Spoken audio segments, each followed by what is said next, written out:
ઓડિશા ખાતે પ્રધાનમંત્રી નરેન્દ્ર મોદીએ પાણી, સિંચાઈ, કૃષિ સહિત વિવિધ વિકાસ કાર્યોના કર્યો લોકાર્પણ અને ખાતમુહૂર્ત. કહ્યું, સુરત સહિત દેશના 12થી વધુ રાજ્યોમાં વસતા ઓડિયા લોકો મેળવી રહ્યા છે વિનામૂલ્યે આરોગ્ય સારવાર. ઓડિશામાં ભાજપની સરકારને 1 વર્ષ પૂર્ણ થવા નિમિત્તે આયોજિત કાર્યક્રમમાં લીધો ભાગ. બિહારમાં બનેલું રેલવે એન્જિન હવે વિશ્વભરમાં દોડશે. પ્રધાનમંત્રી નરેન્દ્ર મોદીએ બિહારથી મઢૌરામાં નિર્મિત લોકોમોટિવ એન્જિનને આફ્રિકાના દેશ ગિની ખાતે જવા કર્યું રવાના. બિહારને રોડ, રેલવે, સિવેજ સહિતના વિવિધ વિકાસ પ્રોજેક્ટ્સની આપી ભેટ.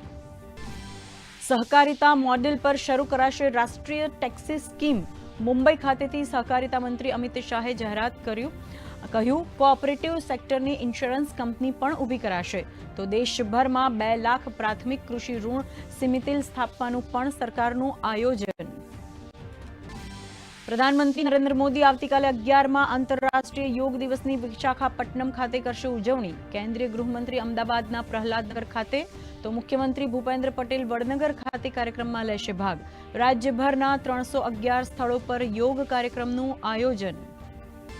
અમદાવાદમાં ભગવાન જગન્નાથની 148મી રથયાત્રાને પગલે તડામાર તૈયારીઓ. સુરક્ષા બંદોબસ્ત સહિત વિવિધ વ્યવસ્થાઓનું નિરીક્ષણ કરવા મેયર અને પદાધિકારીઓએ રૂટની કરી મુલાકાત. 525 જર્જરિત મકાનોને અપાઈ નોટિસ. 101 ટ્રક વિશેષ શણગાર સાથે લેશે ભાગ.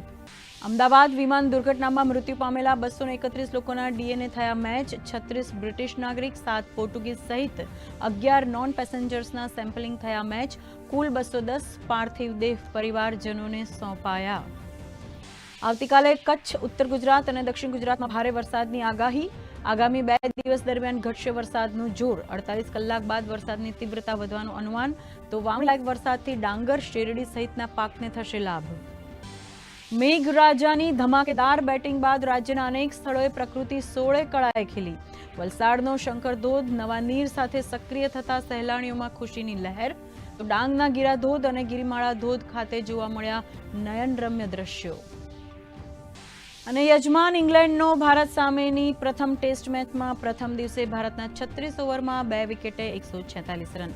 યશસ્વી જયસ્વાલના અણનમ 52 રન. ગિલ બન્યો ભારતનો 37મો ટેસ્ટ કેપ્ટન.